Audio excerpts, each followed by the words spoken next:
그리고 여러분들이 모르는 뭐 유럽 증시라든지 이런 데들도 다 올라가고 있는 상황에서 비트코인만 이렇게 소외된다는 것은 굉장히 어떻게 보면 이례적인 일이기도 하고, 과거 저점 사이클마다 이 반복됐던 패턴이 지금도 똑같이 재현이 되고 있고, 전업 투자자인 저는 7월 내내 이 전략을 활용할 겁니다.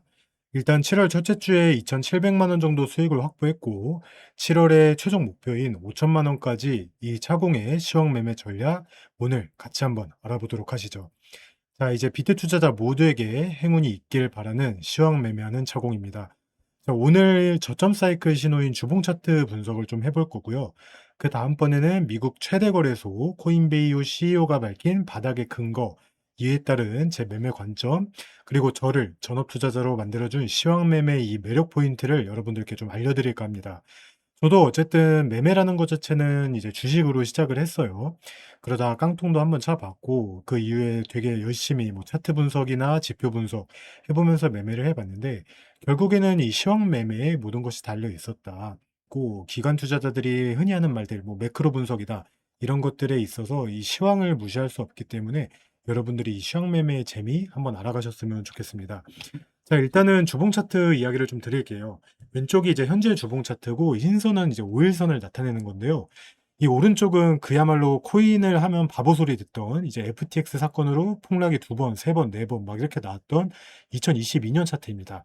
그런데 이 단순하게만 봐도 이 5일선을 한 번씩 올리면서 빼는 이런 패턴들이 있거든요. 올해도 그런 패턴들이 나왔고, 22년 그렇게 욕을 처먹었던 장도 올리고 이렇게 빼더라도 다시 또 올리고, 여기서 이제 흘러내리니까 여기서 뭐 그럴 수 있다 치더라도 다시 모의평을 올리다 빼고 올리다 빼고, 이런 것들이 반복됐기 때문에 손익비 관점에서 이제 정말 차트만 보는 사람의 입장에서 지금 구간은 충분히 뭐 분할 매수 관점으로 5일선 근방에서 이제 뭐 캔들의 저점 잡고 매매하기 너무 좋다는 환경이죠.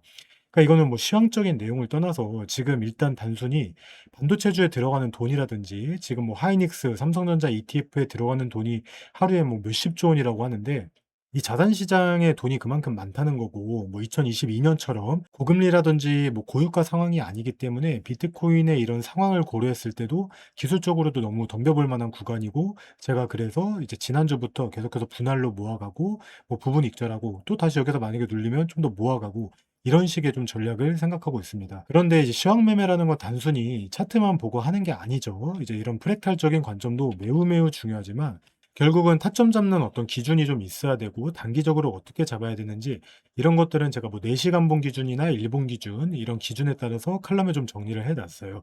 이게 사람마다 뭐 아침형 인간이 있고 새벽형 인간이 있듯이, 이 매매도 라이프 스타일에 맞게 시간 프레임을 맞추고 또 성격에 맞게 그런 부분을 설정해야 되거든요.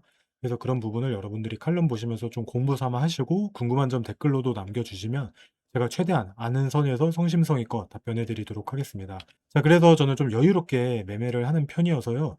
시간봉이나 이제 이런 것들을 보면 좀 스트레스를 받아 가지고, 왼쪽에 주봉 차트 돌리는 모습, 그리고 일봉 차트가 이제 빠지는 구간들을 적절히 이제 분할 매수 관점으로 진입을 해서 이제 18,000불 이래저래 20,000불 정도 수익을 확정 지었고, 일부 남은 물량을 또 들고 있어요. 그런데 정말 마음 같아서는 비트가 70,000불까지 쭉 올려도 전혀 이상하지 않은 구간입니다. 지금 뭐 코스피도 그렇죠. 그리고 여러분들이 모르는 뭐 유럽 증시라든지 이런 데들도 다 올라가고 있는 상황에서 비트코인만 이렇게 소외된다는 것은 굉장히 어떻게 보면 이례적인 일이기도 하고, 최근에 뭐 트럼프의 이슈라든지 뭐 이란 전쟁 이런 것들이 있었지만, 비트코인도 한번 자산 시장으로서 주인공까지는 아니어도 한번 힘을 보여줄 차례가 되지 않았나. 그래서 일부 물량을 저는 일단은 한 70,000불까지는 보면서 뭐 계속 3분의 1 이라든지 4분의 1로 파는 전략을 한번 세워 보는 뭐 그런 관점도 생각해 볼 수 있습니다. 자, 그리고 제가 코인베이스 말씀드렸죠.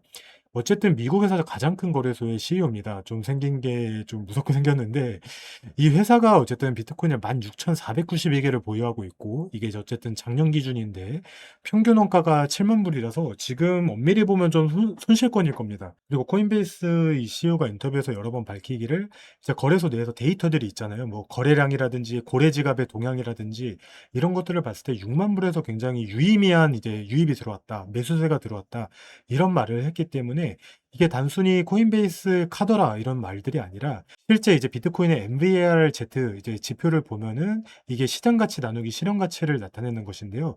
실제 이 하단 레벨에 나왔을 때는 항상 약세장의 바닥 표시였고, 지금 2026년 들어서 최하단 레벨에 들어왔습니다. 22년처럼 이렇게 빠져버리려면은 뭐 FTX 파산, 뭐 솔라나 급락 이때 어마무시하게 공포가 컸잖아요. 이때 정말 코인 끝나는 줄 알았습니다. 지금처럼 이런 식으로 떨어지지도 않았어요. 뭐 팔 기회도 안 주고 떨어지는 시장에 비해서 지금 구간은 장기 투자 관점에서도 굉장히 이제 매력적인 문체인 데이터나 여러 지표들이 확인해 주고 있는 바닥이다. 여러분들이 확인을 하시면 좋을 것 같아요.